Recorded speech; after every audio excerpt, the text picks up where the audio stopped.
Hello, this is a guy who likes fanfiction and is too lazy to read, so here is Everqueen in audio form. Check the description for the links to the author. 49. The plan was simple.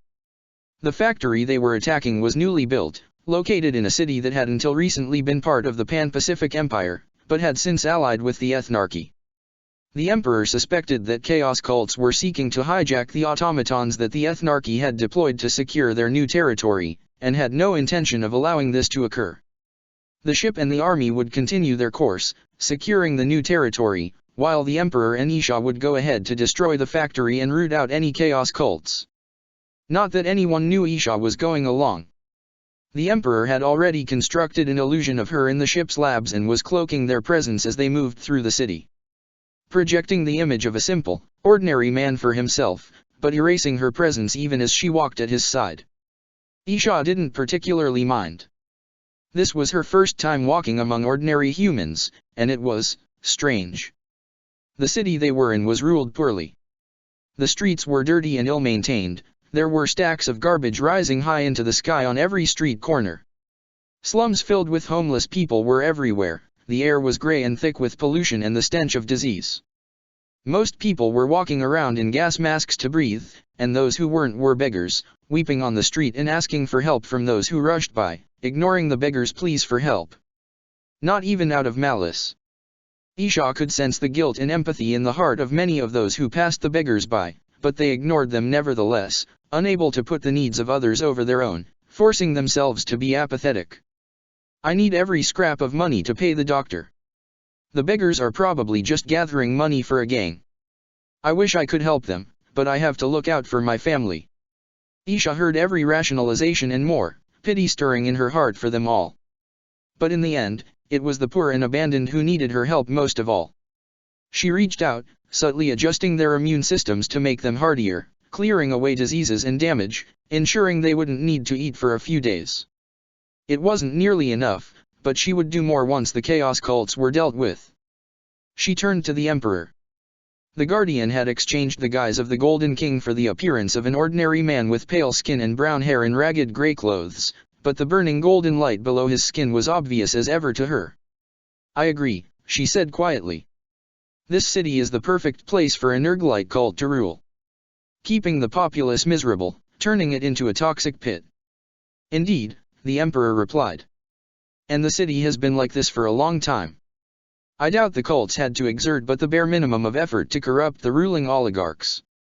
I am surprised they can hide from us at such a close range, Isha mused. I can smell Nergal's corruption, but it is buried somehow. The smell of rot, of the power of the Lord of Decay, was there, but she had to look for it, and even then, it was almost out of reach. The Emperor chuckled darkly, though there was no humor in the sound. They have grown adept at hiding from me over these past few centuries. I suppose I should have expected this, Isha murmured. The three did hide from us for a long time. If they had not, she and her family would have slain them long ago, before their strength had begun to wane, before chaos had grown beyond them to dominate the immaterium. Many daemon kings had died at the hands of her family or her children, but not all. And always, more had emerged. For no matter how many daemons they slaughtered, the taint of chaos, the scars of the war in heaven, those were impossible to erase from the immaterium. The creatures of chaos were akin to orcs in that sense. Quelling them was possible, but required great strength and constant attention. And eradicating them had proven impossible. They would be significantly easier to deal with if they were not capable of subtlety, the Emperor responded. In any case, I believe we know where our target is. He turned right, moving faster now. We do, indeed, Isha agreed. The stench of Nergal's power was becoming stronger as they moved down this street, along the edges of the city. The buildings grew larger and more ornate as they passed, but no less horrid. Huts and broken-down houses were replaced by large factories, spewing toxic smoke into the air, mostly gray but edged with green. The street lights cast a dim and ominous light, and the stench grew ever stronger.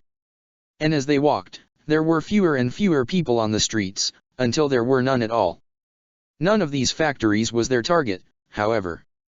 The one they were looking for was easy enough to pick, though it was indistinguishable from the rest from a purely visual perspective. The same ugly blocky design, the same chimneys releasing chemicals into the air, surrounded by clones of itself. But to those who could see it, there was an ominous green light that radiated from the factory, invisible to mortal eyes. And unlike the rest, which was filled with workers as miserable as those poor people in the slums, the emotions radiating from this factory were different. The people in the slums and other factories were miserable, but they took no joy in their misery. Even if they had given up, they still hated what their lives were like. But from this factory, there was a horrid, all too familiar mix of despair and false happiness. It was hollow happiness, the joy of willful denial and delusion, of telling yourself that there was not only any other way but that this was the best way, no matter how much pain and sorrow it held. Nergal's mark was clear indeed. "Shall we, Lady Isha?" the Emperor asked, eyes shifting to a molten gold as divine lightning crackled below his skin. "We shall, Lord Emperor," Isha replied, offering him a brief, vicious smile. The factory was an old one, but it had been recently renovated.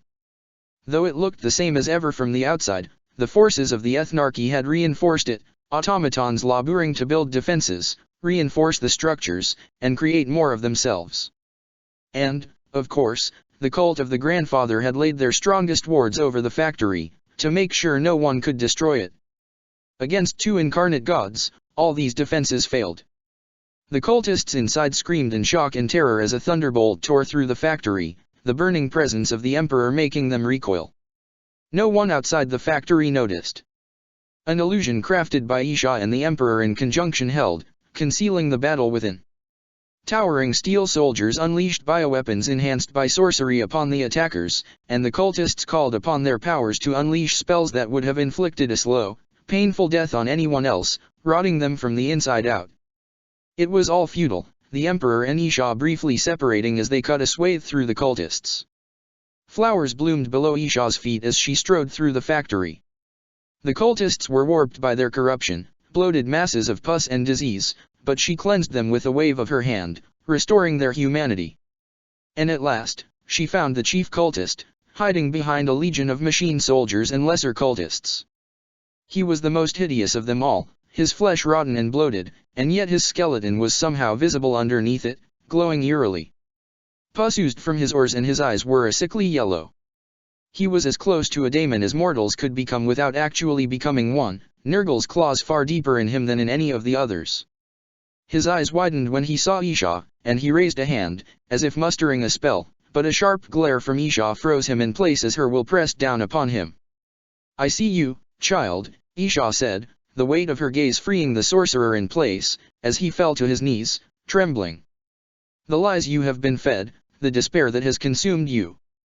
Come, let me heal you." She pointed a finger at him, and the rot and bloat sloughed off from him as the power of life poured into his form, battling the power of decay, his pulsating skin returning to an ordinary white, his hair receding and turning brown. His form shrank until he was just a man again. Simple, ordinary. But it was not as simple as that. The ruinous powers were jealous gods, and they grew weary of Isha freeing their slaves. In the depths of the Sea of Souls, Isha felt the great leviathan that was Nergal stir, trying to force his way to the surface. The immaterium churned and writhed as the leviathan moved and Plague Father poured his power back into his pawn's form. The sorcerer screamed as he bloated and mutated, his skin turning a mottled green and his eyes rotting away into nothingness under the weight of the two clashing powers. "I see you." The words were not spoken. They did not need to be spoken. The weight of Nergal's intent expressed itself through the psyche, the words carved into the fabric of reality itself. Isha stepped back, unable to completely quell the spark of fear in her heart. She knew that this was nothing. Nergal could not manifest here, could not even send any of his greater daemons. To use such a weak and unprepared mortal as his voice must have cost Nergal a great deal. And yet, sweet Isha, Nergal crooned, reality cracking under the force of his words. "Gentle Isha. Why do you run from me? I can keep you safe." To the anathema's side, of all beings? Isha trembled for a moment, the words rolling over her in both the materium and immaterium, enough to reduce any lesser creature to insanity. "You are one of the things I need safety from, monster." What a hurtful thing to say. "We are alike, you and I. We are both life. I am nothing like you, Isha spat, temper flaring. You are an abomination, a rot upon reality itself. I am the inevitable state of all things, sweet Isha Nurgle cooed, and the love and gentleness in his tone were more sickening and frightening than any rage or contempt could have been. And I see everything. I see the despair in you, the weariness, the desire to just stop fighting. I have seen it in you since your king betrayed you and cast you into Cain's clutches. I know the fear that lurked in your heart for so long. Isha recoiled from the words, even as they forcibly dragged her most horrid memories to the front of her mind. Those long years as Cain's prisoner as he inflicted torment after torment upon her and Kernus, the fear that had held her back from attempting to save Vol and that guilt that had lain upon her because of that, the helplessness in the face of Slaanesh. The all-consuming despair of her children, which she could hear even now. Join me, and you can rest, there is no need to fight any longer. No, Isha snarled. Enough of this, she was the goddess of life, and though she always sought to grant it wherever possible, she also held the power to take it away. If Nurgle would not let her save the mortal, then he left her with no other choice. Cold winds swirled around them, tinges of frost creeping into her emerald aura as ice crept across the mortal's twisted form until it had consumed him completely, down to his very bones. And in the ether, Isha's power was joined by a torrent of golden flame, striking at the Plague Father and reminding him of his folly for daring to come so close to the Emperor's domain. And then, the ice shattered, Nurgle's tenuous hold broken. All that was left was the broken shards of his puppet. Isha let her power recede, sinking to the ground, feeling exhaustion settling upon her even though she was beyond such things. This was not the last time she'd need to fight this battle, she knew. She would have to deal with the Plague Father again and again and again, for the rest of eternity. For a long moment, she just stood there, staring at the mangled corpse of the mortal she had hoped to save until she heard the Emperor's footsteps behind her. I sensed Nurgle, he said, his voice unusually quiet, almost gentle. Did he harm you?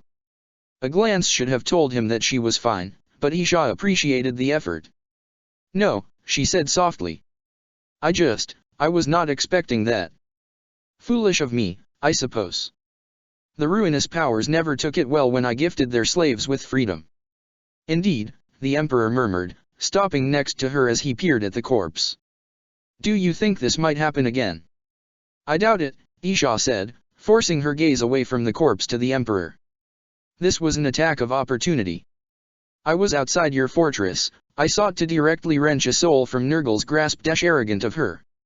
She had become complacent. And the sheer effort to speak directly to me for so little gain will have cost Nurgle considerably. He will struggle to influence things in the Matorium for years to come.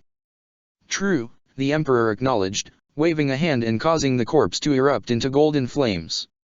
But then, if he was wise, Nurgle would never have attempted this at all. Kern and Sintek, I do not know, but Slaanesh at least might try something like this as well. We will have to be ready. Yes, you're right, Isha said. We will be ready forever, because this was a battle that would never end.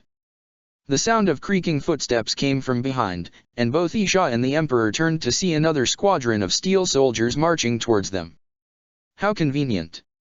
Isha desperately wanted to think of anything except Nurgle and what he had said to her, and here was a distraction. I have been thinking, Isha began as she stepped over the broken remnants of the automatons. All this, the corruption of Nathan Dumais, the alliance between your enemies, the blinding of your gaze, I have an idea of who might be behind it. The Emperor's gaze turned to her as he carelessly tossed aside a small block of metal that had previously been a 9-foot automaton. Oh. Belakir, the first damned, Isha said.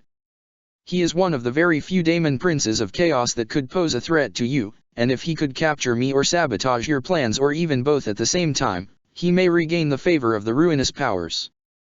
The Emperor considered it. Yes, I see it. I have encountered Belakir before and this entire affair certainly seems like it could be his handiwork. He is a troublesome opponent. But I am far stronger now than I was when we last fought. Yes, but Belakir is old, and in his time he has uncovered many secrets and devised much dark sorcery in his long quest to become a daemon king. Few beings surpass his knowledge. If anyone short of the four could blind you, it would be him. The Emperor's eyes flickered with something indecipherable before it vanished. I see your point. I will investigate it. Isha nodded. Of course. Hopefully, the Emperor would be able to find him, but Belakar was good at running away above all. Many times had he been hunted by herself, her family or her children, only to flee beyond all sight, to survive another day. But in the end, his cowardice also cost him, even if it kept him alive. The Dark Master remained a servant of the 3-4 and had never successfully become a true Daemon King, a creature of chaos still, but not bound to any of the ruinous powers and capable of becoming a god in time. That was what the first damned longed for above all, to be a god in his own right, but he had never succeeded. He had come dangerously close at times, but he had been foiled every time. Do you have any other daemons you think might be behind this? The Emperor inquired. Isha considered. Tsenteka's servants, of course. Kairos Fate Weaver and his kin. The other three could lend their strength to such efforts, but this is not their domain. Beyond that, Isha mulled it over. I know of no other Daemon Kings that yet live. My family and I slew most of them long ago, and I do not believe any new ones have arisen. None. As far as I know, Isha said honestly. The three seem to have grown too powerful, too dominant, able to feast on the sins of mortal kind that might otherwise have birthed new Daemon Kings. Could Belakar have become a Daemon King, while your family was preoccupied? It's possible, Isha admitted with a frown. In the chaos of the past age, yes, it would have been a ripe opportunity for him. And for new ones to be born, I must admit. She hated to even consider it, but her family had been under siege from chaos for so long before the fall. Something we will have to consider, at any rate, the Emperor rumbled, crossing his arms. In any case, a matter for later. We have a city to secure. Ah, yes, the city. Isha had almost forgotten it. Do I have your permission to cleanse the city and heal its inhabitants? She inquired. Are there any limitations? Cleanse the chaos corruption and ensure no one dies, but do not make any visible changes just yet. Once the army arrives, I will announce that I have set up a machine to cleanse the atmosphere of the city. Then you may begin clearing it. Understood, Isha said, suppressing the prickle of annoyance. Anything else? Nothing. You may begin. Inclining her head, Isha took to the sky, weaving a cloak of illusion around herself to prevent anyone from seeing her as she began her work. And did her best to forget what Nergal had said to her. 50. The Emperor had seen Isha in many moods. He had seen her angry, sorrowful, compassionate, amused, defiant, fearful, but not like this. Never like this. The bone-deep fear, the stricken expression and the way she shifted anxiously in both the Materium and its poisoned mirror, this was something he had never seen before. He could not blame her, admittedly. The Emperor himself was shaken by the presence of one of the four so close to Terra. In the end, it meant little, of course. Nergal's greed had overcome him and all he had succeeded in accomplishing was expending energy and years of influence just to speak briefly to Isha. Nevertheless, the ominous weight of one of those cancerous leviathans pressing against his defenses had been unnerving. This was not the first time he had dealt with such a thing, and it would not be the last, but still. Nevertheless, there were some positives to be found. Revelation now had proof that his metaphysical claim on Terra was firm enough to resist even the direct attention of a chaos god. It was not complete, not yet, but once it was, not even the weakest daemon would be able to manifest upon his world's surface. It was one of the reasons he had styled himself as he had conquered Terra as a shining golden king rather than being the power behind the throne as he had once favored. Establishing Terra as his domain, his conquest, would provide the planet with stronger protection from the predations of chaos than merely supporting a convenient puppet. It was not the only reason, not even the most important, but making his home world safe was certainly something he held dear to his heart. And Nergal's ability to project influence into the real world would be weakened for years or even decades if they were lucky. Yes, this incident had been unexpected but not without its benefits. Now, if only he could stir Isha from her strange mood. She had gotten to the work of cleansing the city and healing its people. The stench of chaos was fading, far less potent than it had been a mere 10 minutes ago, and he could feel her power seeping into the earth, purifying Nurgle's influence and quietly bolstering the health of the poor masses of the city. But it was without her usual enthusiasm when working on such projects. She seemed drained and sad, going through the motions, almost guilty. Now, that was an unfamiliar emotion. Isha had expressed remorse and regret for her actions during the war in heaven, especially her failure to save the Kirk, but this was different somehow. What in the world had Nurgle said to her? Taking to the skies, the Emperor rose to float next to Isha, where she was hovering over the city, working to make it a better place. She said nothing as he stood next to her, and the Emperor hesitated as he floundered for the words to say. He would have known exactly what to say once upon a time, what comforting words and platitudes to spout, to coax a saddened friend to speak to him. But that man was dead, and Isha was not his friend, was she? They were allies of necessity, bound together in a mutual agreement to avoid destruction. A friendship between them was impossible. He was human, she was Eldar, and there would always be an insurmountable gap between them. Yet, he found himself trying to find words that would make her feel better, that would soothe her distress and make her not look so utterly defeated. The words were on the tip of his tongue, to ask what Nurgle had said to evoke such emotions in her, but his courage faltered at the last minute. "We are making good progress," he said instead. "The factory and the automatons were not as much of a threat as I thought. The Ethnarchy does not wish to share its most potent soldiers with anyone else." Isha gave a hum of agreement but said nothing else. "I was thinking of bringing Horus along to the next battlefield, give him his first taste of combat in controlled conditions." The Emperor continued. "If that is your wish, Your Majesty," Isha said. Her voice was tired, and there was no pursing of her lips, no quirk of her eyebrow or spark in her eyes to suggest that she might disagree with him even if she did not feel comfortable voicing her concerns. It was genuinely discomfiting. Isha had not been this downcast and quiet since her earliest days on Terra, since before the first Thunder Warrior had been healed. "Furthermore, I have been thinking. Once the Ethnarchy is dealt with, we should launch a direct assault on Luna itself. The remaining warlords can be dealt with by my subordinates or left for later if needed, but Luna has made it clear they wish to be my enemies." This finally sparked some emotion from Isha, as she turned to him in surprise even as she continued her work. "We," she repeated. "Your wish for me to accompany you?" "Yes," the Emperor nodded. "I wish to see more of what you are capable of. There will be restrictions, of course, but it should be a good testing ground." "Of course," Isha agreed a little dubiously, her eyes searching his face as she wondered if he had any ulterior motives. An awkward silence descended as the Emperor tried to think of something else to say. But before he could, Isha suddenly spoke up herself, a thoughtful frown on her face. "On the matter of your enemies and the Mechanicum, I do not wish to be overly paranoid, but do you suppose the shard of Magladrith on Mars may be influencing them? If there is any creature other than four that could blind you, it would be that thing." The Emperor stiffened.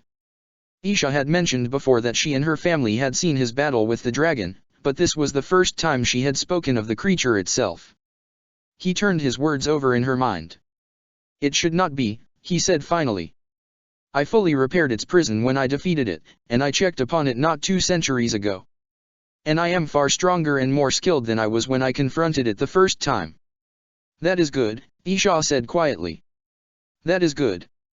Her question about the dragon, unexpected as it was, finally gave him an idea for what to ask her. "I must ask," he said slowly. "But was the dragon's prison constructed by the old ones, or by one of your family or children?" "I was never quite sure." He had studied the prison extensively over the eons, fascinated by its ability to contain a Citan, and how it could repair and strengthen itself with an infusion of psychic energy. He had poured power into it many times over the ages, and had never found a limit to its ability to absorb power and grow stronger. But he had never been able to determine who had built it either. It certainly bore a strong resemblance to various Eldar artifacts he had examined, but it was also different. Far and beyond the craftsmanship of any other Eldar work he had seen, but also simply different in design and nature. Crystalline and biological, yes, but at the same time, there was a mechanical, practical edge to the design absent ordinary Eldar technology. It had always left him unsure of exactly who had crafted it. Isha's eyes tightened at his question and she did not respond immediately. The silence stretched between them for so long that the Emperor wondered if he should have said anything at all, before she answered at last. My brother Vol constructed the dragon's prison many millions of years ago, yes. Long before Asuryan's edict. She said, her voice full of sorrow and guilt, her eyes glittering with unshed tears. The Emperor floundered, completely lost. Despite her most famous myths, this was the first time he had actually seen Isha on the verge of tears. And though he wanted to ask her more questions, he also absolutely did not want her to start crying. Fortunately, the Emperor was saved from his dilemma when they both felt his airship nearing them, almost to the city. I believe we should return to the vessel to check in on its status. Isha said, her tears vanishing in a subtle flare of biomancy, though she was clearly still in distress. Unsure of what to say, and even less sure of what to do, the Emperor could do nothing but agree. Father. Horus ran towards him excitedly, for a moment acting like a child despite his almost adult appearance. How did it go? It went well, my son, the Emperor said, noticing Isha slipping away out of the corner of his eye. She was merely making her way towards her chambers, but still. And for the next battle, you will be coming with me. The boy's eyes lit up. Really? Really, the Emperor agreed with a chuckle, deciding to put Isha out of his mind for now. He would have to think of some way to speak to her later. We will need to prepare you, of course, and arm you in properly. But it is time, I think. Horus beamed and threw his arms around his father, and after a moment of hesitation, the Emperor hugged him back. And though it felt good to embrace his child once again, the Emperor could not ignore Isha in her chambers, as she sat upon her bed and began to weep. 51. The instant she was in the privacy of her chambers, Isha erected a veil of privacy to ensure she would not be interrupted. Then she sank into her bed and buried her head in her hands as she began to weep, her tears dripping onto the floor and crystallizing into dream stones. Vol, oh, Vol. Her poor, loyal brother. Her oldest companion and twin, who had given everything to free her and Kurnus from eternal torment when everyone else had stood aside. And how had she repaid him? She had abandoned him, left him to rot in Cain's clutches for so long. Oh, there were a million excuses and rationalizations she had told herself over the ages.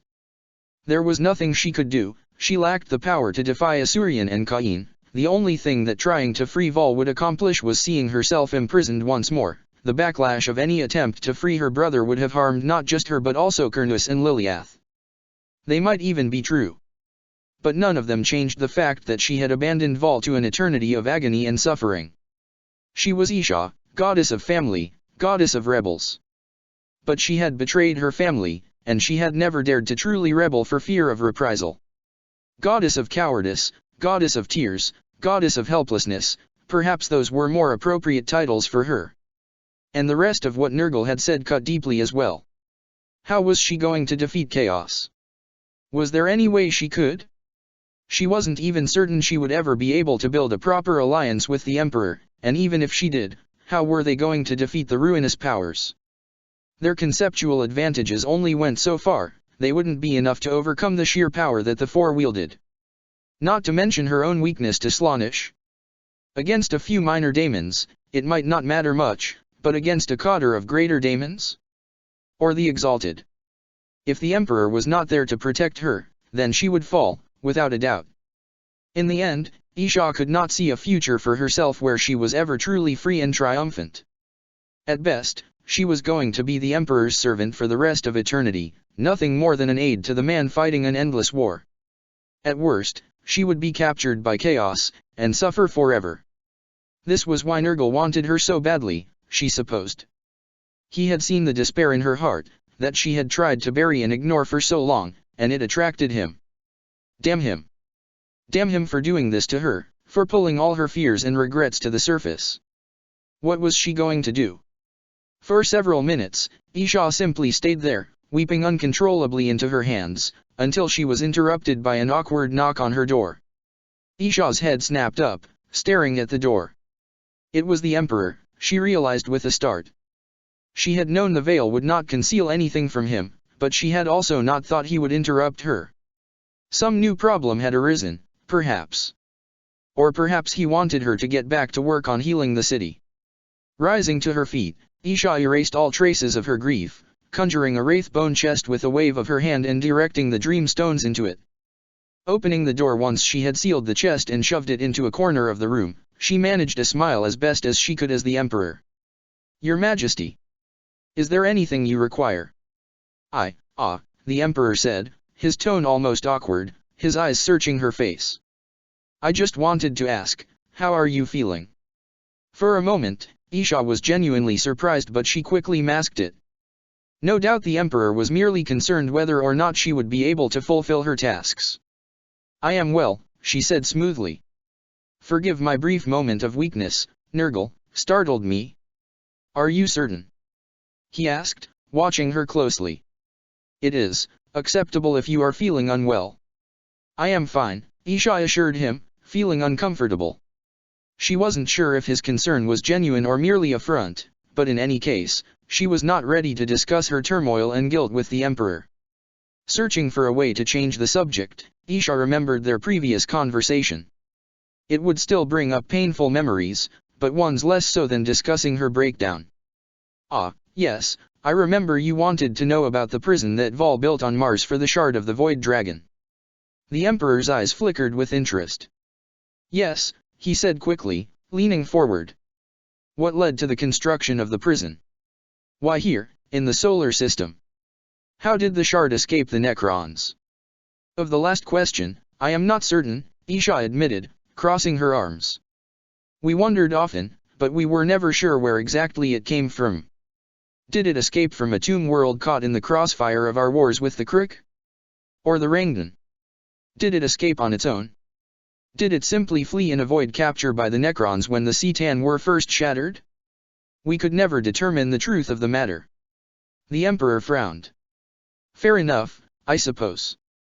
What of the rest?" Isha sighed wearily, memories of an old war surfacing to her mind. "To begin with, Your Majesty, you must understand that the most dangerous thing about the Void Dragon was not its raw power. It was among the mightiest of the Cetan, to be sure, but what truly made it so dangerous was its mind. Many of the weapons the Ungur released during the war in heaven, the damage they inflicted on reality, they were the dragon's work, as it studied the old ones and the Ether itself, and crafted weapons to annihilate us utterly. The shard, it was almost as clever as its forebear. It knew that it lacked the strength to challenge us directly, without the power of its whole self. Nor could it reunify with its other parts, for attempting to free them might stir the Necrons from their slumber. Perhaps even bring the Silent King back to the galaxy. And so, it turned to other avenues." "What other avenues?" the Emperor asked, unease creeping into his tone. "Time manipulation," Isha smiled thinly. "It wished to return to the war in heaven, merge with its past self and prevent the Necron rebellion before it even began. And thus, the Ungur would reign over the stars forever." The Emperor choked, his eyes uncharacteristically wide. "It did not succeed, I take it?" the Emperor said, recomposing himself after a moment. "Given that, we are still here, and you and your family trapped it." "Indeed it did not," Isha nodded. "Temporal manipulation was a frequent weapon of both sides during the war, and one of the major reasons the damage to reality was so severe. After the Necrons betrayed the Ungur and shattered them, they still had to secure their victory. Led by Orican the Diviner, the Necron Chronomancers enacted a great ritual to lock the war in heaven onto a single path, one timeline overriding all the others. Furthermore, the time lock would seal away many of the war's horrors, unable to attack other eras. The Dragon Shard sought to undo the time lock, didn't it?" the Emperor deduced, his gaze sharpening. Isha laughed mirthlessly. "Indeed it did. I am not certain how long it took. The Chronal Calamity, as would be the closest translation in your language, occurred several million years after the war ended. We had subdued the Crook and Rangdan by then, and we were at peace. We had no inkling that a shard of the dragon was free, much less what it was working towards." Isha's gaze became distant as she recalled those old memories. The dragon failed to undo the time lock completely, but it did create a crack. A crack large enough for the horrors from the final days of the war to begin bleeding out.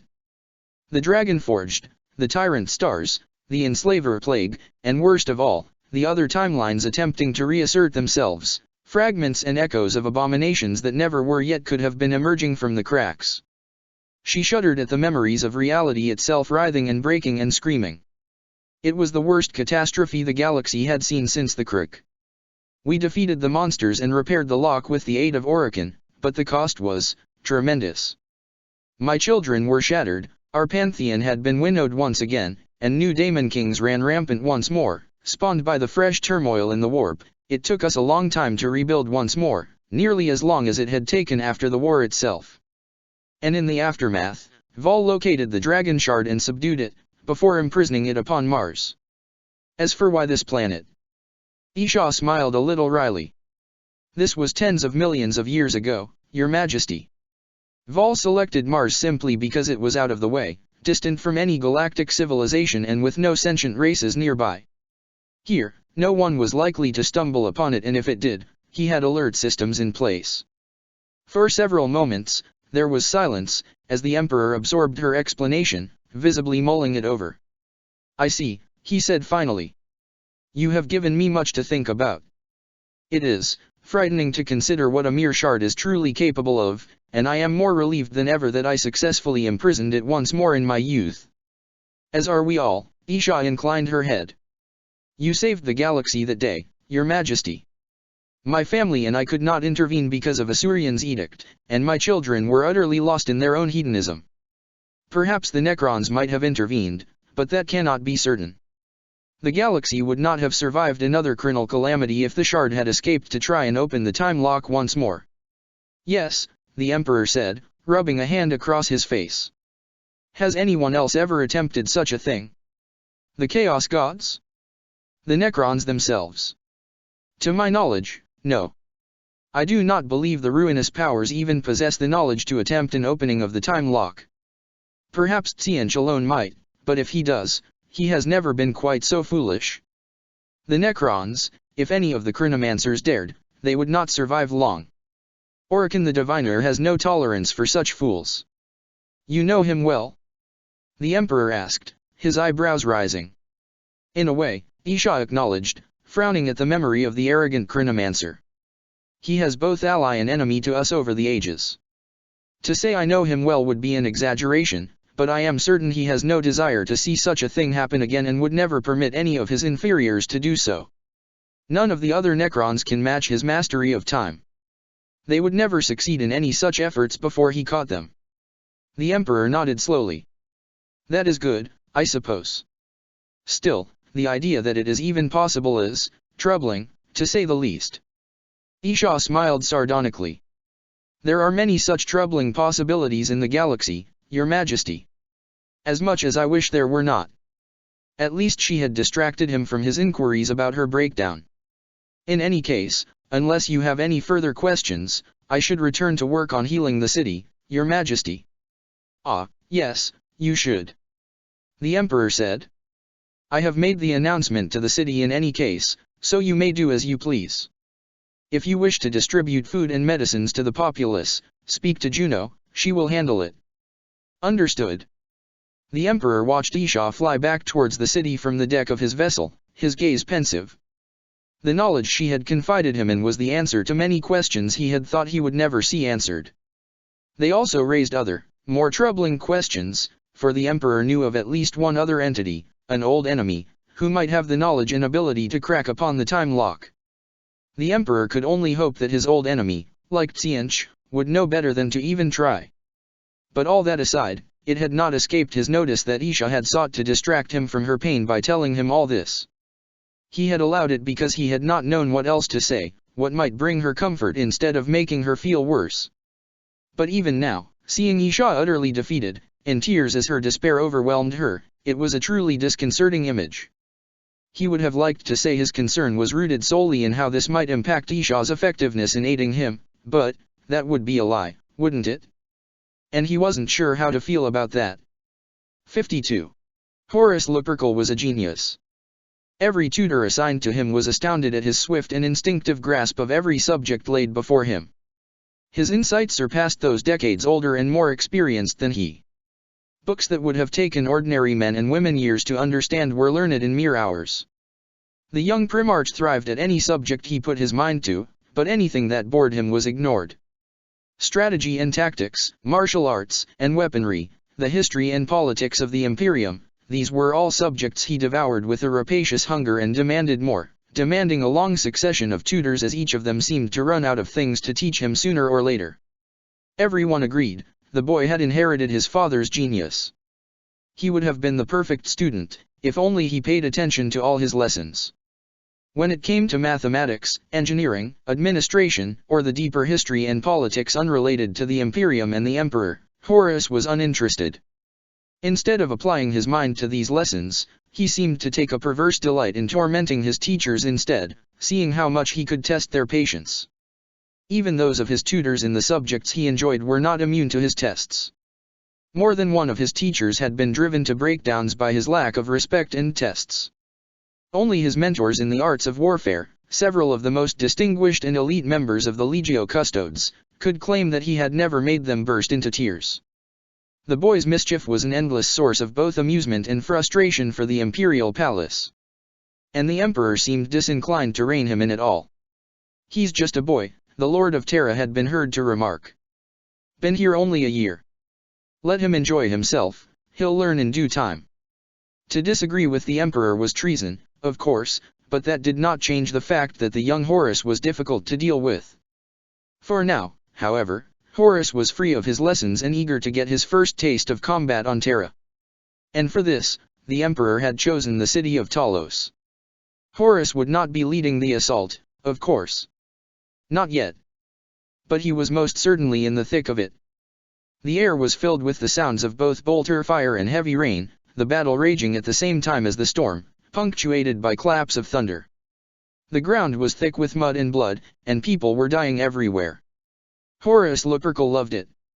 His golden armor, a smaller, less ornate version of his father's, was splattered with dirt and blood, but he did not care. His helmet had been torn off at some point, leaving his head and hair exposed to the elements and the enemy's weapons, but he did not care. Instead, like a cannonball, he hurtled through the enemy's lines, scattering them and sending them screaming. His mace was as fast as the thunderbolts above and as strong as a meteor crashing to earth, reducing entire lines of men to a bloody pulp at once, tearing through their gleaming silver armor as if it was nothing. The enemy's men ran from him screaming, and Horace rejoiced in the sounds of their retreat. This was what he was born for. It had been too long since he had fought something. Since he had felt his blood pump and the thrill of the fight. Spars with his father's guards were all fine. Horace enjoyed working his way through the ranks steadily, determined to beat Valdir himself one day soon. But it wasn't the same as a real street brawl like the ones he used to have on Thonia with other gang lords who thought they were the toughest bastards in town. Part of him did miss Thonia, but Terra was better. He had his father, he was a prince of the Imperium, and his gang was happy and safe. But he had still itched to knock some cocky bastard's teeth out. And now he had it. Unable to contain himself, Horace threw his head back and laughed as a flash of lightning illuminated him and a clap of thunder echoed above. "Forward!" He shouted at the Imperial regiments behind him, his voice clear and resonant despite the sound of the storm. "Crush them all!" The army roared back, a fire ignited in their hearts by the Primarch's words. The defenders of Talos would soon fall. "People of Talos, you are free." The words rolled through the city like thunder, shocking the populace from the daily tedium as everyone from the highest executive to the lowest beggar reeled at the sudden words. This city has been under the command of false tyrants such as the Pan-Pacific Empire and the Ethnarchy for too long. Now you are under my protection, and on my name as the Emperor of Mankind, I promise you a better life. A stir erupted across the city, as people were torn between shock, awe, and fear. The army had been sent out to fight the encroaching imperial forces, and everyone had known there was a chance they would lose, but the confirmation still brought a wave of terror. "I have slain the slavers that the Ethnarchy sent to oppress you, and now, I will help make Talos better." The impending panic was stopped in its tracks, the golden voice soothing their fears and enforcing calm upon them. The idea that their conqueror would help improve their lives was absurd. Ridiculous. Unbelievable. Yet, there was no disbelief. Somehow, every single person in the city knew, down to their very bones, that the voice spoke only the truth. I have brought along one of my most valued creations, a machine that will cleanse the air and ground of Talos, restoring it to the beauty of the Golden Age. And my servants, the Order Hospitaller, will begin distributing food and medicine to all those who need them shortly. Cheers erupted across the city, panic replaced by ecstatic welcome as the Emperor finished his speech. Rejoice, for you are now part of my Imperium. The Emperor had organized a grand victory parade through Talos. At the head of the parade was a floating platform upon which Horus, the Emperor, and Captain General Valdir stood.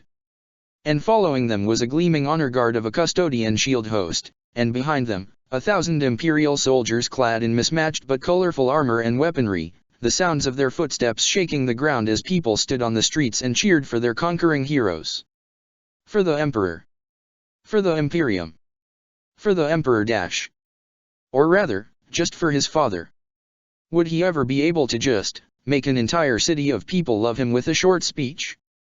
Horus knew he was good at talking to people, at getting them to follow him, but his father was just on another level.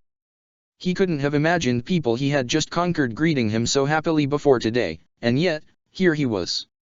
The speech hadn't even been meant for him, and yet, as he had stood next to his father, Horus had felt a fierce pride swelling in him, a fervor to fight for the Imperium, to make his father proud, his body trembling with anticipation at the idea. But the battle was over for now. There would be more opportunities in the future, but for now, Horus could just sit back and enjoy the parade. Talos wasn't much like the bright, clean imperial capital. There was a certain resemblance to Thonia, in the gray skies and concrete buildings, but there was as much glass and steel as there was stone. The roads were smoother and more well-organized instead of being dilapidated, and the factories releasing smoke into the air were relegated to the city's edges instead of dominating the skyline. It all made for a distinctly odd sight. The gray, almost lifeless city contrasted with the colorful, eclectic imperial parade. But there were differences too. The most prominent being that the air was noticeably becoming clearer with each passing second, the gray skies turning blue, and the stench and pollution fading away. It was the machine his father and his Eldar colleague had built together, Horus understood. Said colleague was back on the ship, buried deep in her labs ever since they had left the last city behind, and Horus hadn't been able to get a chance to speak to her again. No one had, except father. And damn, Horus could still barely believe that all those old stories about aliens were true. He'd always thought they were just stupid stories for children and old men, but one was working for his father. Though his father was doing more for the city than just the machine and the parade. The Order Hospitaller, the medical and relief corps of the Imperium, had begun distributing food and medicine to the people of the city, to ease their life and their integration into the Imperium. The majority of the Order was still back at the last city that his father had conquered without him, which was even more polluted and dilapidated than this one, but a sizable force had been dispatched here as well. Horus knew that making people happy was a good way of getting them on your side. Every gang lord of Thonia knew that if no one liked you, then you'd be getting stabbed in the back sooner or later. But the way his father had so much food and medicine just given away to everyone was difficult to accept. On Thonia, the things his father threw away as if they were nothing would have been precious beyond measure, to be stocked and hoarded. Horus could have wrangled a lot of things out of other gang lords for just a few of the things the Order Hospitaller was giving to the people of the city for free. Of course, his father had far more of these things than even the wealthiest lord of Thonia. His farms and labs regularly churned out 10 times as many crops, fruits, and medicine as what was being distributed here. And his father had used the most precious of these things as bribes to obtain the loyalty of enemies before. But, still, every gang lord knew that you had to mix the carrot and the stick. You couldn't just give people everything for nothing. A penny for your thoughts, my son. Horus looked up at his father, frowning in confusion. Huh? What does that mean? The Emperor's warm brown eyes crinkled into a smile. An old expression.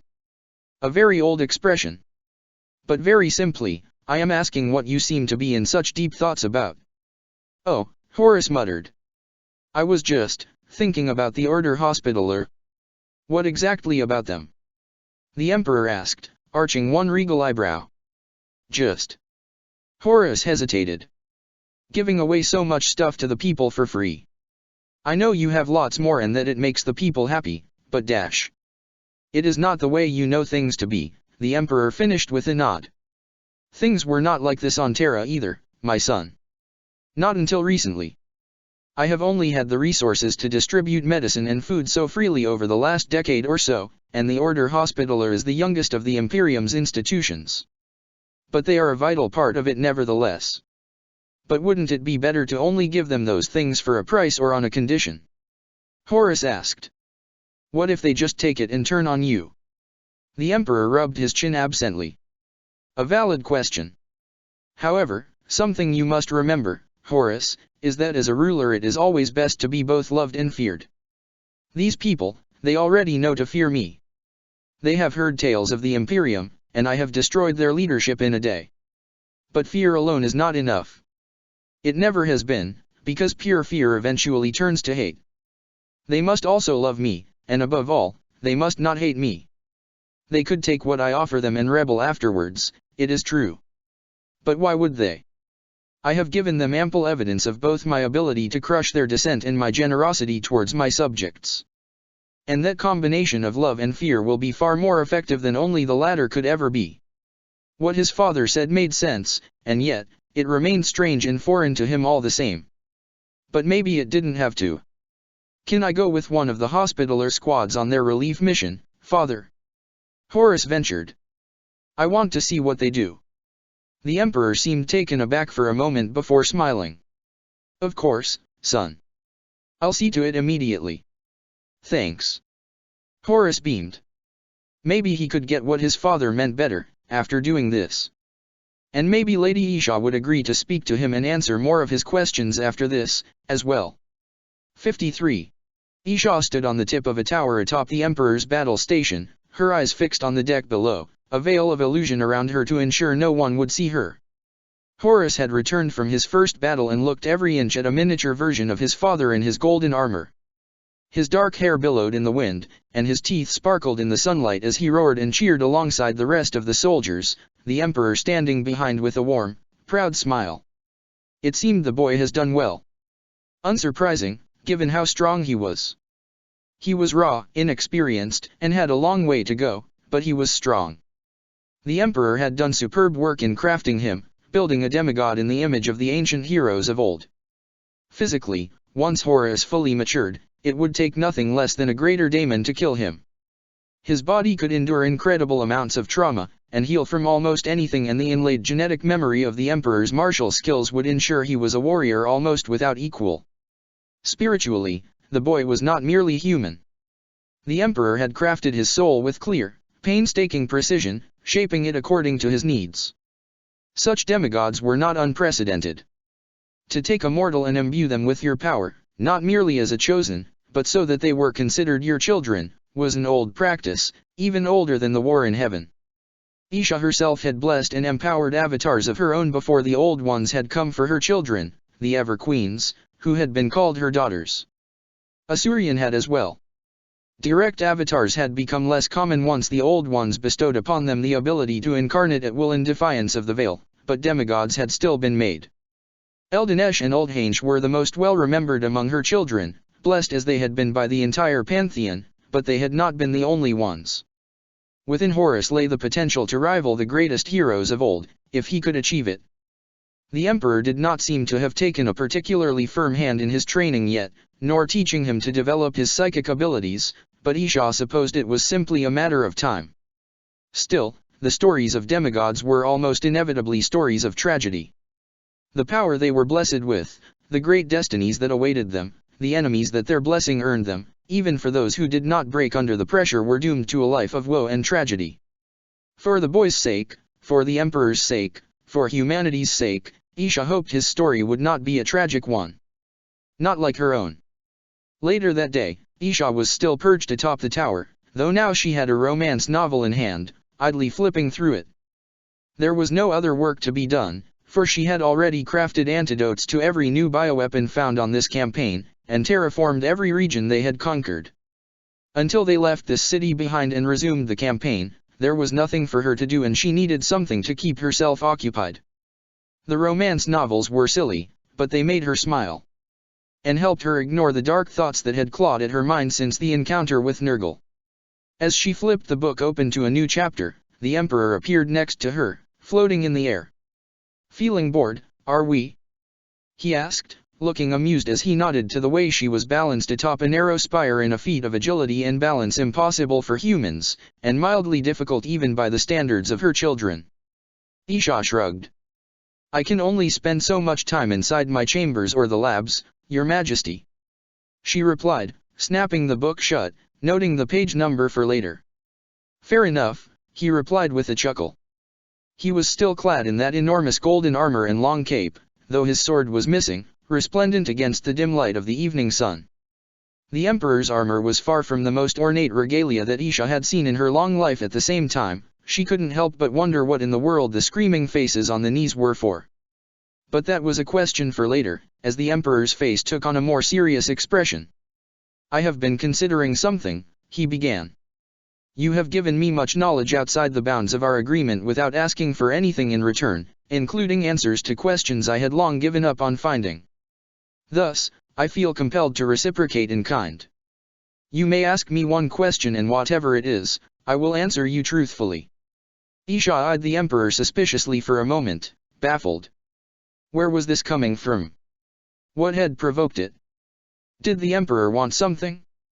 The silence stretched as she tried to divine anything from his implacable expression, but she supposed it couldn't hurt to try. His answer would be vague, but it would be something. "If I may ask, given your nature as an incarnate, warp construct - Isha said, choosing her words carefully. "Crafted with the methods of the old ones, what exactly are your duties?" "Your etheric dominion. I am aware you were as part of it, but it was so for all us." Regardless of what their nature had been before the war in heaven, the old ones had made sure that each of their slave gods possessed a war aspect that would allow them to match the Ingur in combat.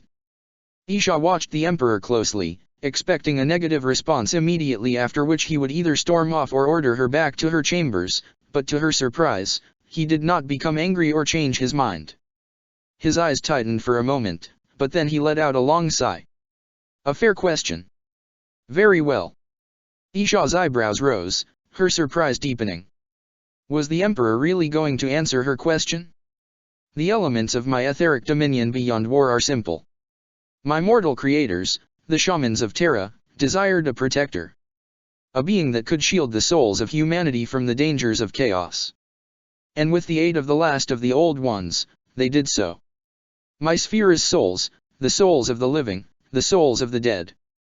I was made to ensure my people would be untouched by the dangers of chaos, to build a realm within the warp for them to exist safely." The Emperor's explanation was shockingly detailed, but it made a lot of sense. Of course, a group of primitive psychers being preyed upon by the ruinous powers would seek to create a psychopomp, a guardian of souls and a god of the dead first and foremost.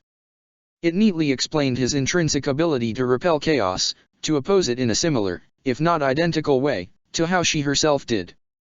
But that didn't explain one thing. "But you do not have a realm within the Immaterium," Isha ventured warily. "There is no afterlife for human souls that I am aware of." The Emperor grimaced.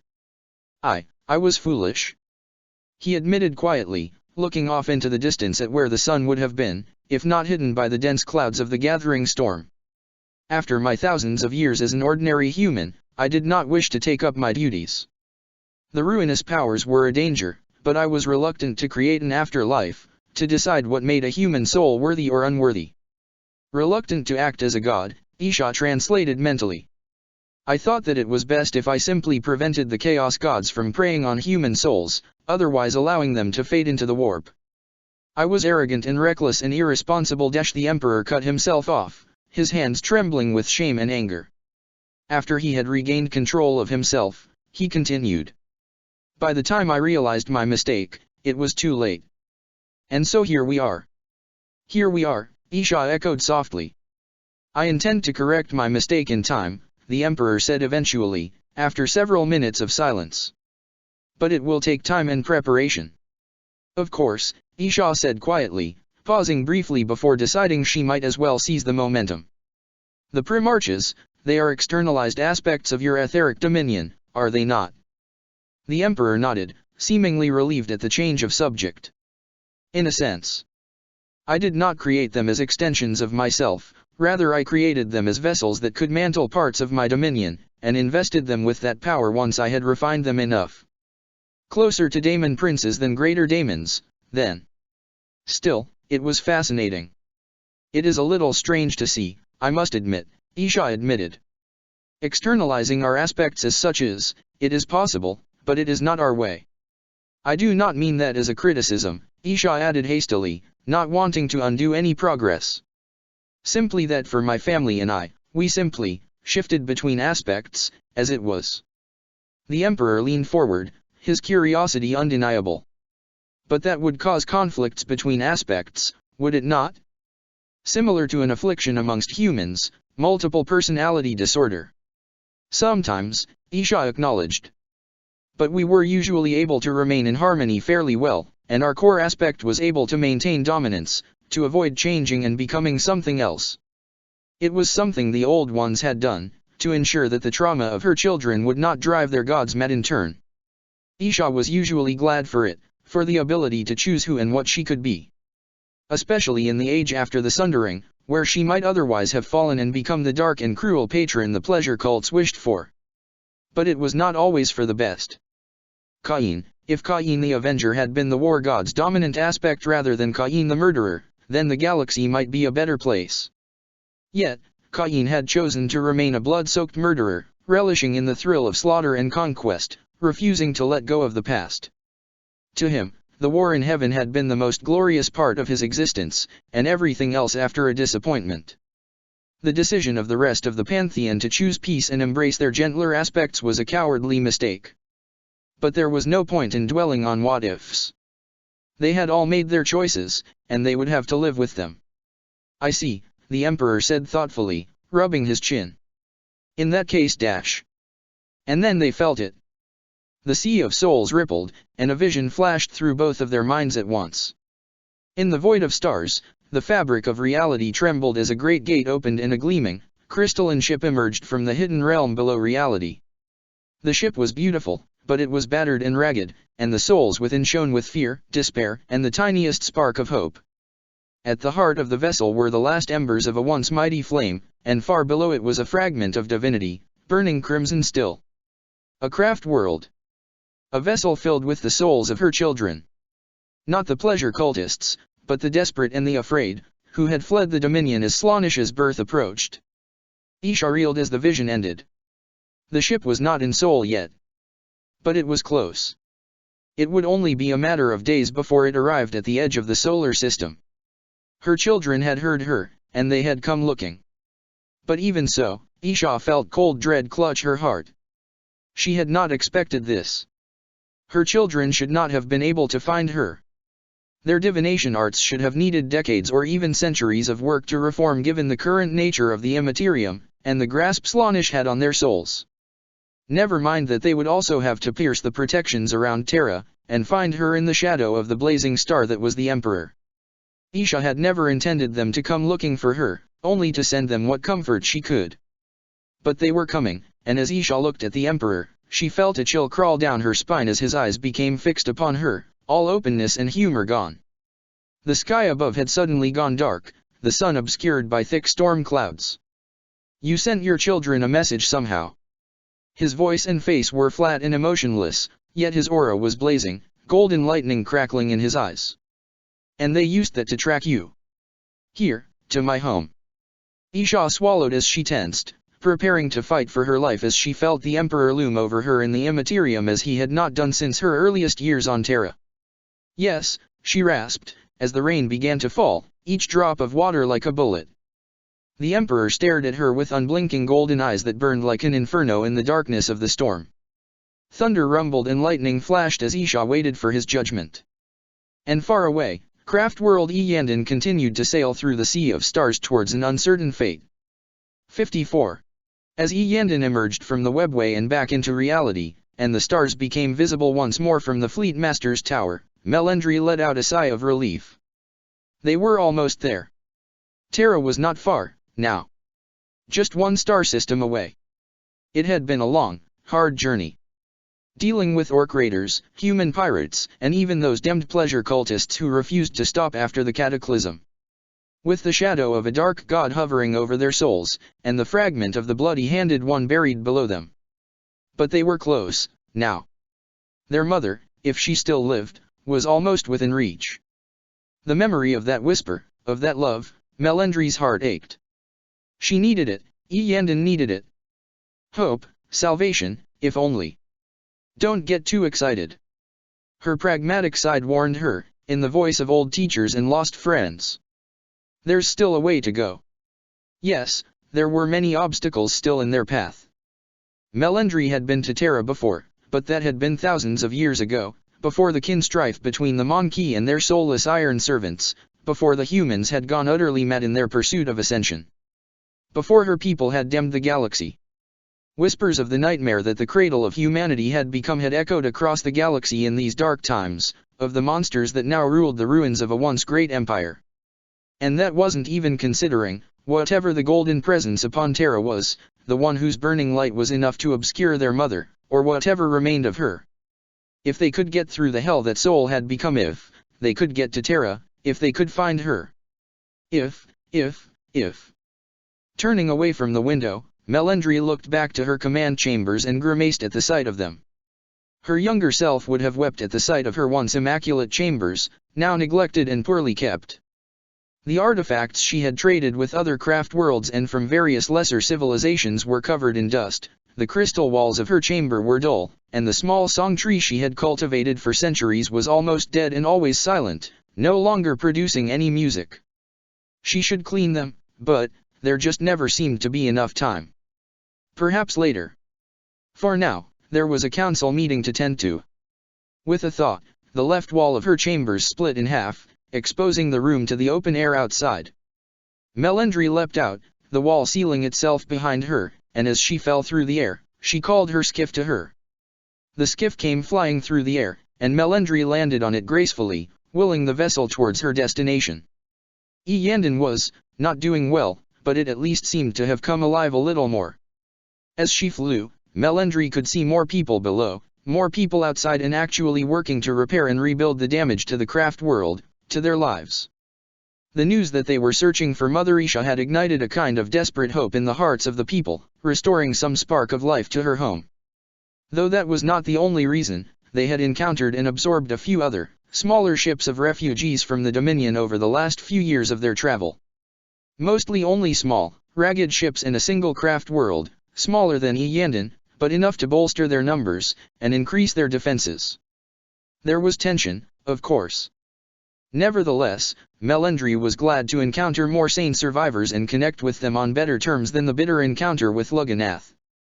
No matter how annoying some of the other leaders were. After several minutes of flying, she was finally in sight of her destination. At the edge of Iyanden was a grey bridge, insulated from the void by glimmering force fields, leading to a central platform, a diamond-shaped construct colored blue and gold, but unmarked and unadorned by any sort of decoration, hastily constructed by Inveril and the other Bonezingers. On the opposite side of the platform was the one other craft world they had encountered, linked by a bridge of their own. And slowly but surely, vast tendrils extended through the void around the bridge, linking them all, as they merged into one. It was a process that would take several more years, perhaps decades, to complete, but it was underway and severing the links would be a difficult, bloody process. As she flew through the bridge and arrived at the diamond, the surface of the sphere flowed open to let her through, and Melendry entered the hall.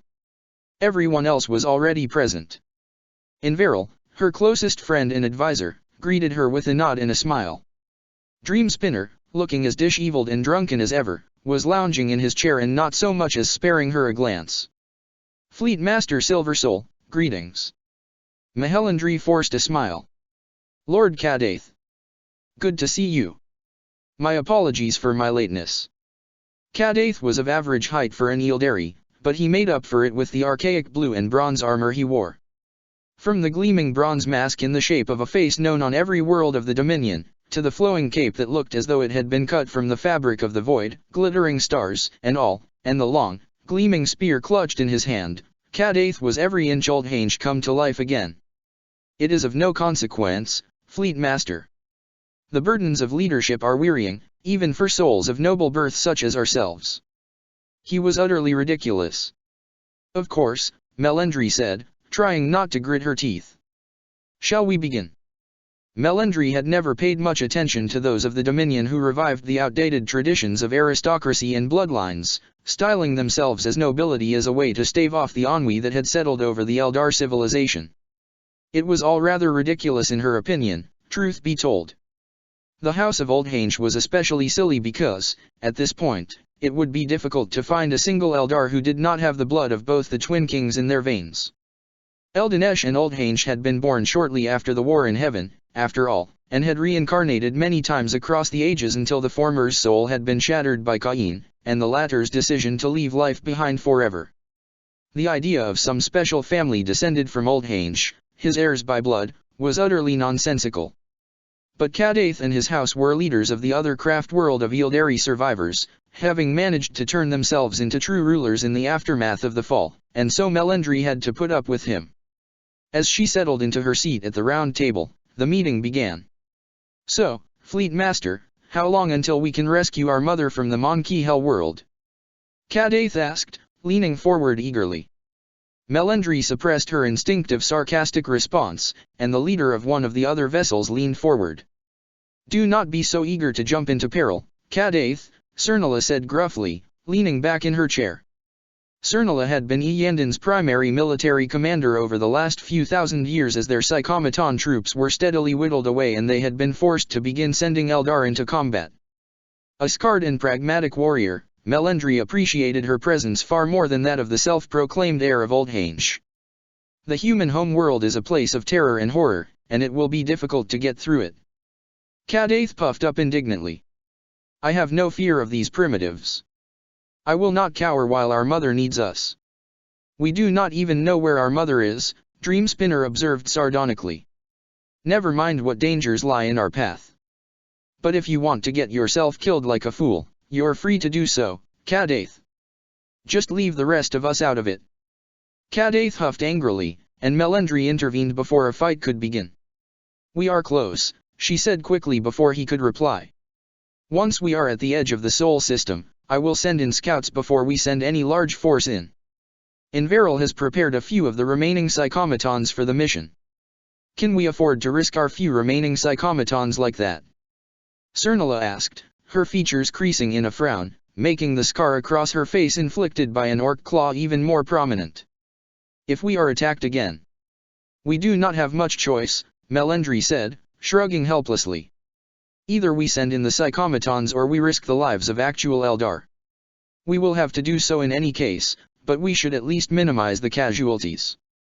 Cernala gave a tired nod. In any case, I have chosen the most expendable units we have, Inveril spoke up. I have also done my best to ensure they will come back to us intact. As the discussion continued, Melendry noticed a growing pressure in the room. One heavy and dark, almost choking. The shadows were suddenly darker and deeper, she realized, and moving. Melendry wanted to say something, but the pressure was too heavy, leaving her struggling to breathe as the shadows flickered and shifted. Everyone else was in the same condition, she realized. Silence had abruptly fallen over the entire room. None of them was saying anything, or moving, just sitting where they were, breathing heavily. The shadows pooled in the center of the room, and then, something began to rise from them. A figure of living darkness formed, towering above all, its aura pressing down on them. All of Melendry's senses screamed at her to move, but she couldn't. She couldn't do anything. In her long life, she had fought orcs, clashed with Monkey super soldiers and even been involved in a few skirmishes of the kin strife between humans and their soulless iron creations. But the only time she had ever been more afraid than she was in this moment was when a hell god had burst out of the Dominion, springing from her people's civilization and shattering it like an egg. Children of Isha, the shadowy figure spoke, in a voice that echoed from everywhere and nowhere. Melendry did not know the language it spoke, but she did not have to. The words resonated in her mind and down to the deepest depths of her soul. Why are you here? Melendry choked the words out with difficulty, but at the same time, they were somehow pulled from her. Against her will, she continued to speak, the truth spilling from her lips. We are looking for our mother, and our search has led us here. How did you find her?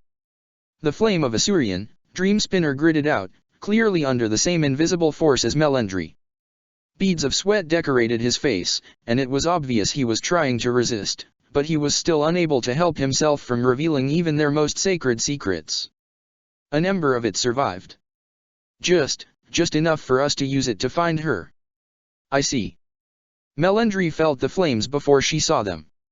Her blood boiled, her bones cracked and her soul shrieked as the pressure in the air was joined by the oppressive heat. The veil of shadows fell away to reveal its true self. A golden black inferno burned at the center of the room, a crackling pillar of fire that could burn everything. I am the Emperor of mankind. The inferno proclaimed, coalescing into a burning titan, robed in golden fire, wearing a crown of stars. Its face was blank, utterly featureless except for the eyes. The eyes were twin black voids amidst the golden flames, merciless and all-consuming, promising oblivion to all those who would dare to defy it. It was no longer speaking, but searing its very intent into their souls, like a brand. I am the Lord of Terra and the Guardian of Soul. And you, children of Isha, may not enter my home. If you dare to defy me, then my vengeance shall be such that you will beg me to release you into the grasp of the abomination your people birthed. Melendry wanted to protest, to say that she and her craft world were not responsible for the actions of the pleasure cults, but she could not. She was as helpless as a child, paralyzed by the presence. The Inferno's words were echoing across the craft world, forcing every man, woman, and child to their knees as they buckled and screamed under the pressure of the Inferno's presence. This vessel shall burn, and the whole galaxy will hear your screams as you die. You will be erased forever, forgotten utterly, and absolutely, except as a testament to my wrath. And as the words sank in, she could feel the despair clawing at her soul. If they could not find their mother, what was to become of them? But the Titan was not finished. However, since you have not yet breached my realm, I will show mercy. And, there is someone here to meet you. The pressure and the heat receded at last as the inferno disappeared from the room. It was not gone, Melendry could still feel it, but it was now hovering far above the craft world, like a golden star, like a meteor about to fall, like an executioner's blade waiting to strike. Melendry gulped in deep breaths of air as her mind whirled, trying to process what had just happened. But she did not have long to do so as a woman appeared at the center of the room, where the inferno had been. Melendry knew who she was the moment she laid eyes on her.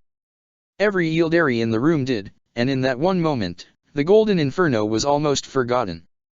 Mother, Melendry whispered, her heart beating with desperate hope and tears coming to her eyes. Hello, my children, Mother Isha said, her sweet, melodious voice gentler and kinder than the inferno, yet still strong.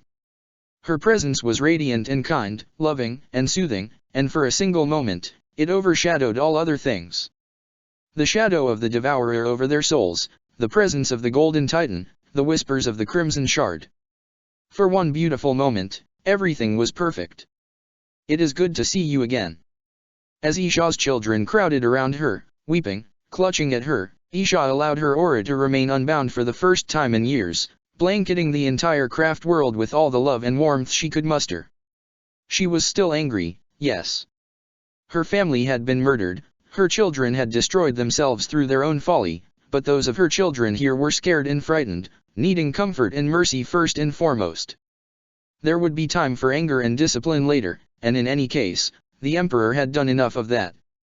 Isha was not pleased with how he had introduced himself to Yandin, but, it was a better outcome than she could have hoped for, all things considered. Despite his fury at her defiance of his orders, he had not struck at her.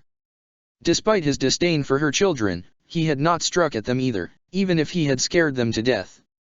And he had brought her here swiftly, burning a path through the immaterium so they could reach the craft world but mere hours after the vision. This wasn't over, Isha knew. There would be a reckoning for this, later. She would have to make more concessions and devise some sort of apology. But for now, Isha allowed herself to hold her children close as they wept. It is all right, Melendry, Isha soothed, speaking in Eltherin for the first time in what felt like forever, as she held the fleet master of the craft world close, stroking her long silver hair as the woman cried into her shoulder. And through Melendry, she spoke to the entire craft world. As the leader of Yandan, as their figurehead and the symbol that represented them all, Isha's words flowed from her through to all of them. I love you, Isha whispered, her words echoing on both sides of reality. I am here. Things will get better, I swear it. Slowly, the council composed themselves, pulling back as they straightened and wiped away their tears, but still watching her with desperate, worshipful expressions. We were so afraid, Mother, one of the other council leaders said, who was a priest of Asurian. His face was streaked with tears, his breath heavy with the smell of alcohol. We thought we had been forgotten, abandoned by the gods. Isha squashed the prickle of anger at his words. Now was not the time. I am here, dream spinner, she said instead, looking at his soul. It is only me, I fear, for the other gods died at the hands of she who thirsts, but I am here. The man gave a jerky nod, clearly still struggling to process. His faith had been broken, and yet it had also been rewarded at last. Melendri, meanwhile, had recovered and drew back from Isha, straightening herself and looking awkward. She was a proud woman, and somewhat embarrassed at her breakdown, even if everyone else in the craft world was doing the same. Mother, Melendri licked her lips nervously. About the other gods dash. I know, Isha interrupted firmly. I know. I can sense their presence. And their influence on you. Oh, Melendri said, shifting awkwardly, clearly unsure of what to say. I will visit the flame of Asurian later, Isha said quietly. But for now, bring me to the bloody-handed one's shard. Of course, Melendri said quickly, looking at one of her advisors. Inveril, would you? Yes, of course, the man said, stepping forward, his face reverent as he looked at Isha. One of Val's disciples, or at least, those who followed in her brother's path. Mother, I would be honored. If you would follow me, please. Isha nodded. I will be back soon, my children, do not worry. Isha followed the disciple of Val, quietly working an enchantment to hasten their journey. It was tempting to walk around the craft world, to speak to all of her children present personally, but the shard had to be dealt with immediately. Moments later, they arrived at a tunnel, sealed behind a thick gate of silver, marked with shimmering golden runes of Asurian. Their power was diminished with the Phoenix King's death, but they were not useless, containing the shard's influence as best as they could. Inveril looked awkward, his reverence tainted by fear of the shard. Ah, mother, I dash. Worry not, Isha told him. I will go see to it alone. He bowed his head, clearly ashamed, and Isha wrapped him in a cloak of affection to soothe him even as she opened the gate and stepped through into Yandan's depths. The aura of malice and rage was palpable as Isha made her way down. It was somewhat cloaked, not just by the runes of Asurian and Inveril's work, but by the craft world itself, the living vessel trying to contain the predator inside of it. Nevertheless, the aura grew stronger with each passing moment, trying to affect her, to ignite her rage and bloodlust, trying to pull her war aspect to the surface. Isha ignored it. The cold fury in her heart was enough, far above and beyond the power conjured by a mere shard. Finally, she stood in front of the Wraithbone prison her children had made. It was well constructed for what it was, but made under duress and with speed. It had been patched in several places, and even despite that, the soft blue crystal of the Wraithbone was shot through with a bloody crimson, growing and spreading. Isha willed the gates open with a thought, and walked inside, laying eyes on the bloody-handed shard at last. Millions of years of bitter spite and rage surged to the surface and she spat her greeting. Hello, Father. 55. Cain. The bloody-handed one. The Master of War. The Lord of Murder. Cain, who had sought to annihilate her children to avoid his death and thus set in motion the very events that would bring about his downfall. Cain, who had tortured her and Cernus for an eternity, trapping them in chains and subjecting them to torment even the gods dared not speak of. Cain, who had enslaved her brother, Val. Cain, her father. Not in the mortal sense, of course. But her children had believed her to be the daughter of Mereheg and Cain even before the war in heaven, and so she was. The nature of herself and her father had always been opposed, but she had not hated him, not truly, until the sundering. And as she looked upon his broken shard, it was as if millions of years had not passed since then. The wounds of the sundering were as raw and bloody as they had ever been. "Daughter," the shard said, in words indecipherable to mortals. "I am glad to see you, my kin." Isha nearly struck at him then. She longed to destroy this shard, to erase every trace of his existence from the universe. How dare he show his face to her? How dare he be alive when everyone else was dead? Why couldn't it be anyone but him? "How dare you," she whispered, rage coiling like a serpent in her chest. "Glad to see me? You." "I am," the shard affirmed calmly. To a mortal, the shard would have appeared as a burning titan of bronze and crimson, rage incarnate, clad in ancient armor. But Isha saw beyond the surface, to a tall, pale-skinned Eldar with ragged dark hair, clad in long black robes inscribed with crimson runes. Those robes would have been the envy of the greatest and most wealthy mortals once, but now they were torn and ragged, marked with the blood of a god. The creature that wore the robes was in no better condition. A hideous wound had been gouged across its face, destroying one eye and half its mouth. One arm was gone entirely, the black sleeve hanging limp, and the other was a ruin, blood dripping still from the hand, burning as it fell on the floor. But the eye that remained, that was exactly as she remembered it.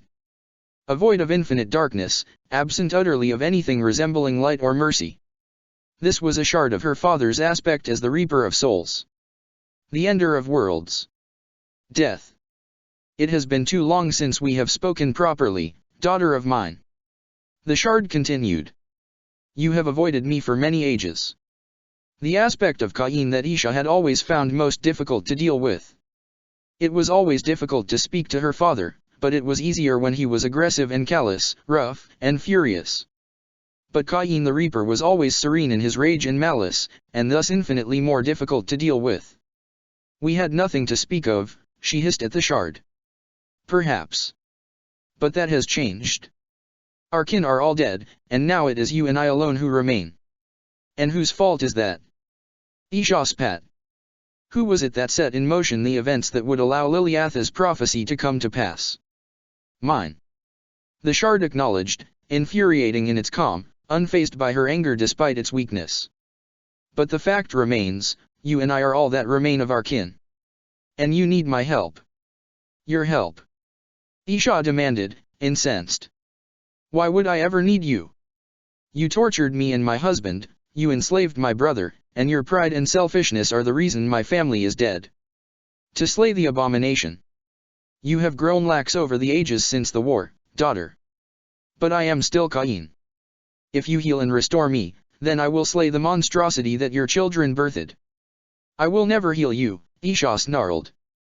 "Never. I will fight and destroy the abomination myself."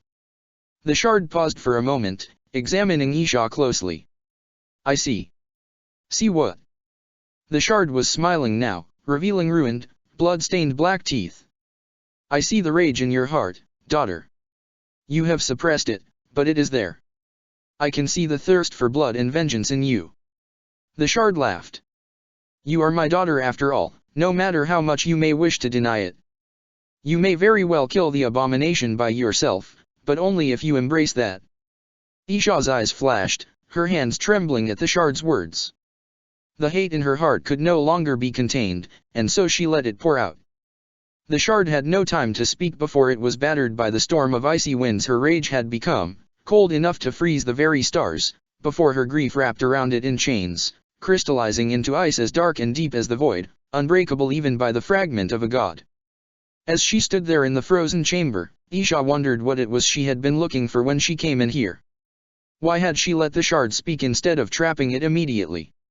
Had she been hoping for some kind of catharsis? For remorse? Whatever it was, she had not found it. Turning on her heel, Isha left the chamber. The ice would keep the shard sealed away from her children, and her children away from it. She had other matters to tend to. Making her way back up to the surface swiftly, Isha grimaced as she emerged and was once more struck by the Emperor's coldly burning light.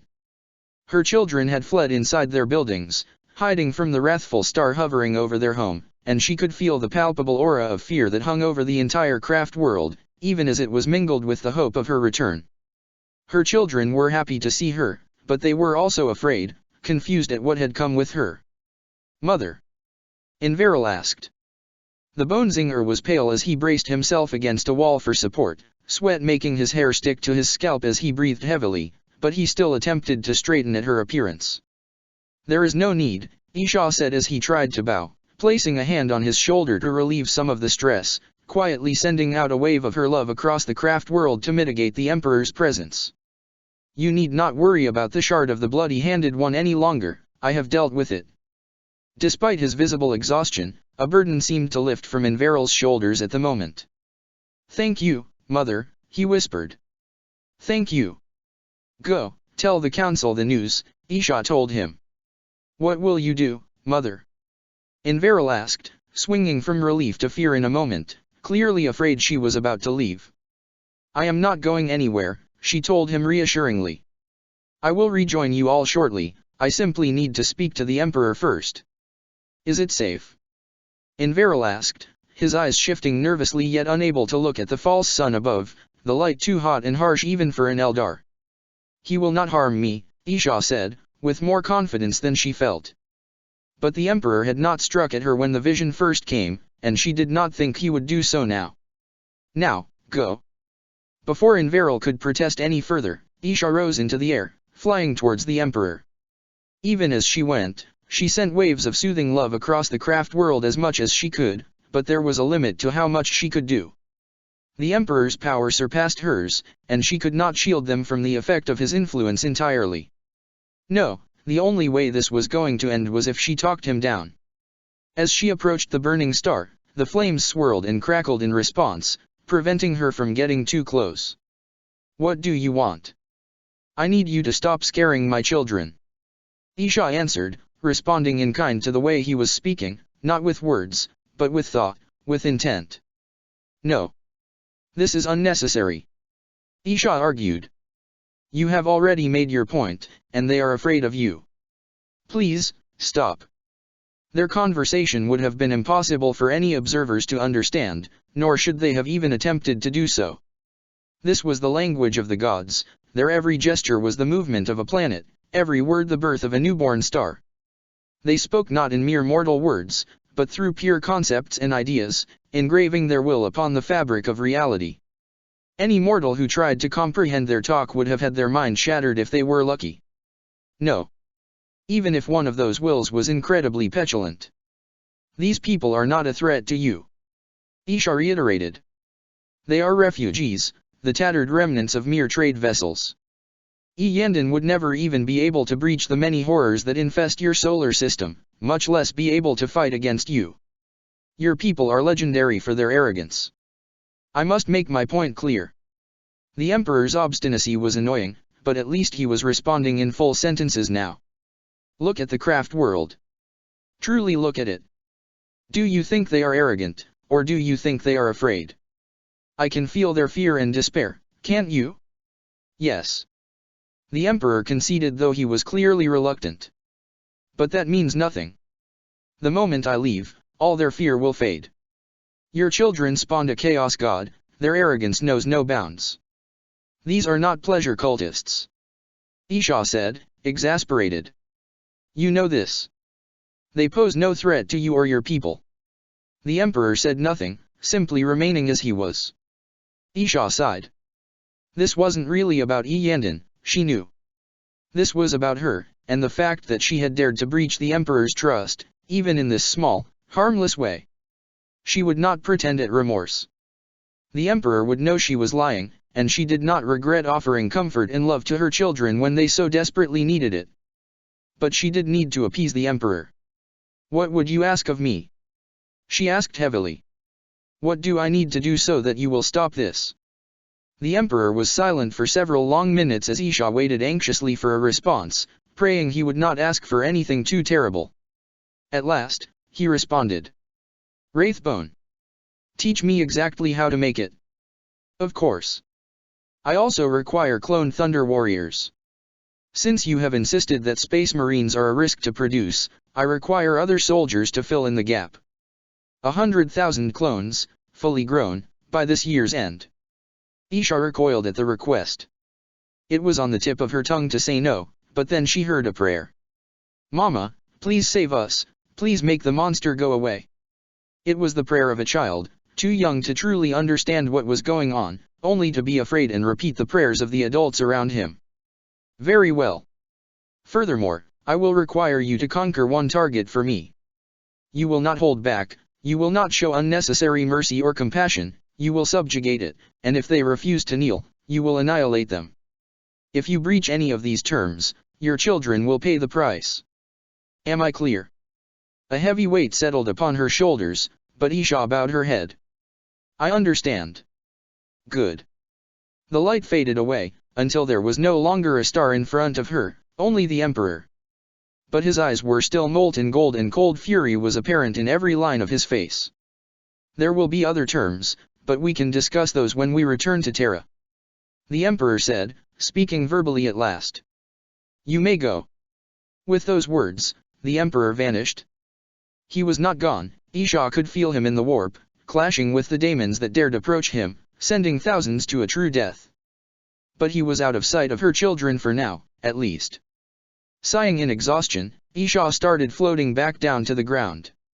Her children needed hope, comfort, and help, and Isha had to give it to them, as quickly as she could.